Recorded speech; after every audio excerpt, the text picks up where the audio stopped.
Right, here we are.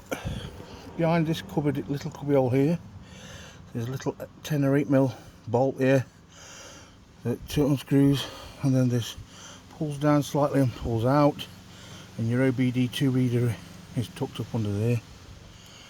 To get your glove box out, you have to put your hands underneath here and feel for 2 pins. I'll try put some light on it. These are the pins in the corner, they push in, and then you have to remove the stay bar there. That allows the old glove box to drop down, and that gives you access to your fuse box.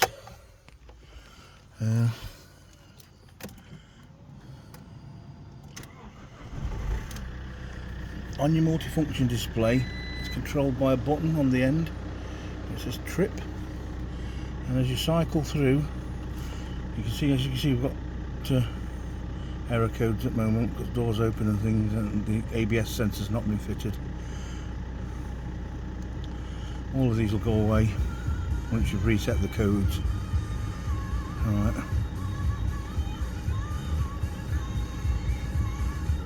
Just going through all the... Alright. Now we've got to the right front door open. Let's shut this.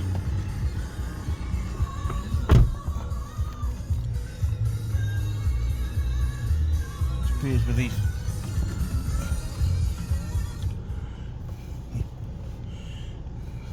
Down here you have a Blue and Me USB port and an aux port. I believe if you connect your phone via a USB to this, or was it this USB port, which neatly slides open and closed if you're not using it, stop muck getting in it, then you can use it as a direct extension to your phone when using telephone. Obviously you've got music on here, you've got your trip counter, and you've got navigation. Navigation's not great, obviously it was made in 2011, updated 2012, and since then it's not been updated, so a lot of new roads aren't on it. So buttons down here, this is for your door lock, unlock, this is for front and rear fog lights. Down here you've got recycle, obviously, that just uses air in the cabin, recycling it. This activates the air conditioning, and that's the rear heater as per usual.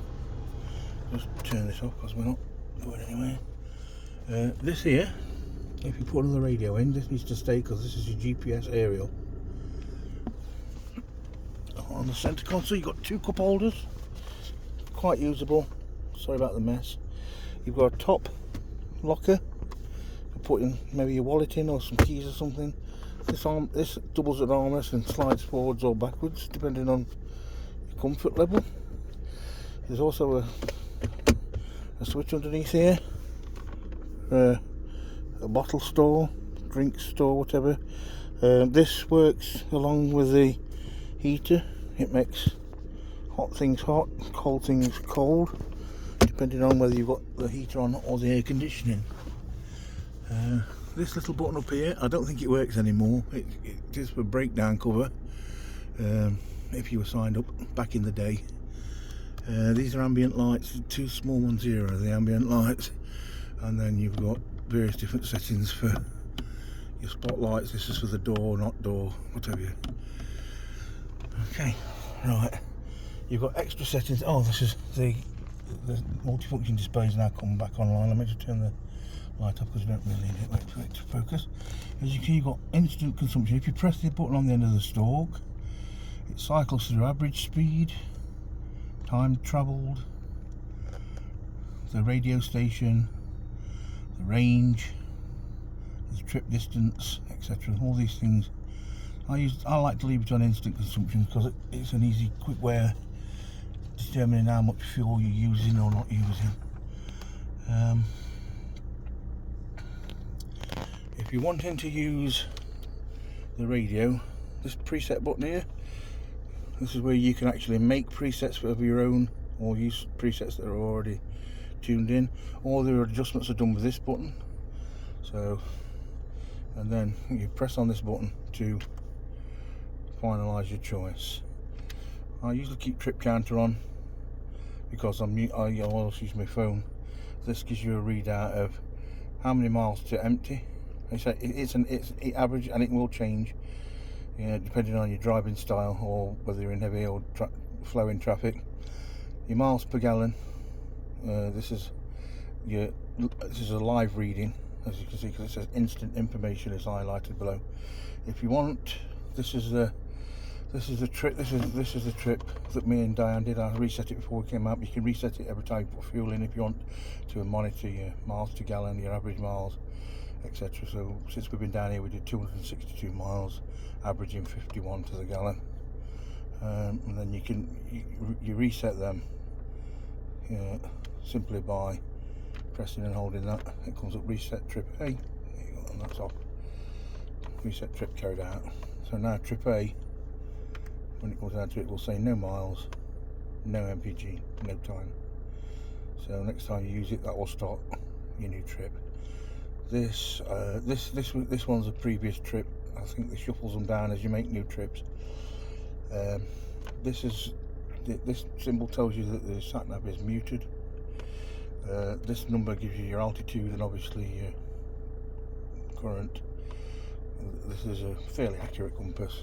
And you've got your temperature in the corner there. You've also got your temperature on there. You can adjust what happens on the display here with these buttons here. These buttons actually determine the height of your headlights, so down and up for your headlights, but they also, if your headlights aren't on, they work so if I press the set button, you see it comes up with another menu. You can go up and down, you can all the way, speed buzzer, that's the exit menu. The first one in the is dimmer, so if you took dimmer, press set, you can change the brightness with the up and down on these buttons to change the brightness or the dimness of the display. I think it might also work for your dashboard light thing as well. Okay, then you press enter. Speed buzzer, this you can set the speed, you turn it on. If you decide to turn it on, it will then ask you to set a speed limit at where it'll buzz at you, and it'll make a noise telling you you're speeding. As you can see, mine's set quite generously, but it's off at the moment anyway, so it doesn't really matter. So I'll turn the speed buzzer back off again. Right, and you go down again, you've got corner lights. These corner lights on or off, these are the ones that actually turn on the fog lights when you indicate. If you turn the indicator on, the corresponding fog light on that side turns on as well. And you can either have them on or off, whichever. I always leave them on. I think it's a good thing to have. It's another indicator for people which direction you're turning in, because people need as much help as they can get these days, let's be fair. Next one is your first page. This is what you get to see on the display as you cycle through with the button. You've got the date, engine information. You put this on, and I'll show you later when we cycle. It puts up the turbo. Passenger airbag, you control from here, turning it on or off. And then exit menu, obviously. That's pretty self-explanatory. So now we come off there, we've got the instant consumption on. Now if I cycle through these, it might not come up because the radio might still be up. Right, anyway, see the range, consumption. Right, if I turn the radio off, I turn it on to media. Now the radio's not on, it should, there you go. If you're using the media, it comes up with a turbo boost gauge. So it's a nice little toy to play with if you're so inclined. Anyway, right, I'll just turn that off for now until I save the fuel, obviously. The radio does the radio and the cigarette light, the 12 volt goes off with the ignition. It's not permanent live. something to do, but you can turn the radio on and it goes into what's called 1 hour mode. You've got FM radio, I think you've got 3 FMs and AM. Obviously you've got your presets, you've got all your controls are replicated up here. This is your source for radio. This gives you your menu if your phone is on Bluetooth to it. Up and down on your changes your scrolls through your menus on your phone, and plus and minuses for the volume on the stereo. This is obviously mute. This button here, this accesses the computer that you can talk to. You can tell it to call people, or read messages or whatever you come through. If you have a message come through and you press this, you say read last message, it'll, it's all explained inside the handbook. Right. This last button here, this is ASR, this is automatic skid recovery. I always leave it on. It illuminates when it's off, so obviously at the moment it's illuminated because there's no ABS sensor. But going back to radio, if you go into the menu of the radio, it gives you this thing. You've got your audio setup, you've got your navigation setup, you've got personal destinations which you can put addresses in, and so it will log those locations you could do. But do remember, any roads that were built after 2012-13 won't be on here, so you could find yourself on some very circuitous routes if you use that. Traffic information, if you go through the traffic information, it just gives you set up filters, what you want to come through, traffic alerts on things like this, and messages. This is the back button. The car configuration, you've got the display configuration. This allows you to do the brightness and whether you want litres, kilometres, miles an hour, whatever. Sounds, obviously this changes you can change bass, treble, you can have messages and all this kind of thing. Warning volumes. My car options, this is like your maintenance info, speed warning, auto close, show info on dashboard, this kind of thing. All this is like, status, daylight running lights, you can turn them on or off. I always leave them on because people are used to seeing daylight running lights these days, and it's right, go back in configuration. Date and time, pretty explanatory. Language, media and maps, SD card. Use this if you want to use this option if you want to remove the key card. The code to enable the maps, cable map license status is there. It's unlimited and activated, so there's no backup for it either, unfortunately. I think that's all that. Media and maps, yeah, that takes us back to the beginning. Go back again. Audio, obviously this one you can set up your audio settings, bass, treble, everything else. SD card, this is for also in here you can put in this thing down here, you can also put the USB down there. You can also put a flash drive in there with music on it and control it as per radio stations list, insert a frequency or remove one, and then there's your radio options. I think that's about it for that. Like I say, navigation, I tend not to use this. It gives you your map options, your navigation options and things like this, but it's so outdated it's not very useful for anything. Same with your personal destinations. You can view or edit your personal destinations as a few I've got in here. Obviously people that are good to see regularly, although I've never actually used it to get to any of them.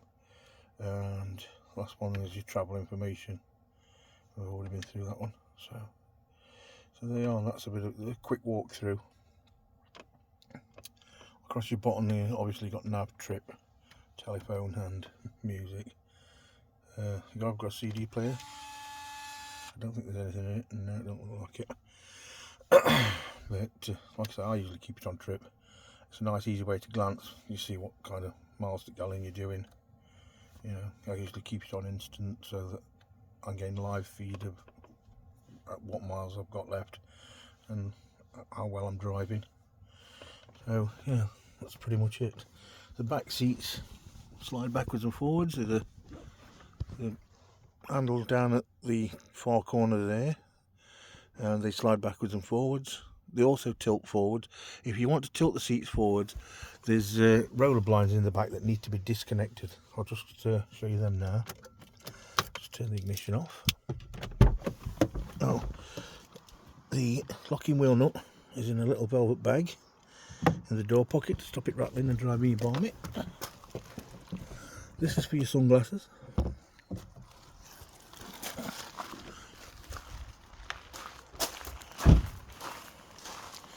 When you open the back of the boot, as you can see, these roller blinds, they move backwards and forwards with the seats, and you really need to unplug them first before you pull on this tab, lift them up. Otherwise, you risk breaking the clips. Here's your parts. This box contains brake discs and pads. These red and black boxes contain real wheel bearings and hubs. This is the ABS sensor. It came out of the bag. You've got two rear number plates. In here you've got this bit of trim, goes over the dual controls in the front. Underneath the thing, then you've got tyre weld and a compressor, and the extra bags of space under here. If you wanted to put, I do believe you can get a full-size wheel in here if you really wanted to, and that's where your screwdriver lives. So behind this one is your caravan, is your towing electrics. Obviously you've got a little net here. I think that's about it really. Your anchor points for child seats here. Underneath the felt here, there's a little these things here. It is Isofix, so you can use Isofix child seats with it. And I think that's about it. Right.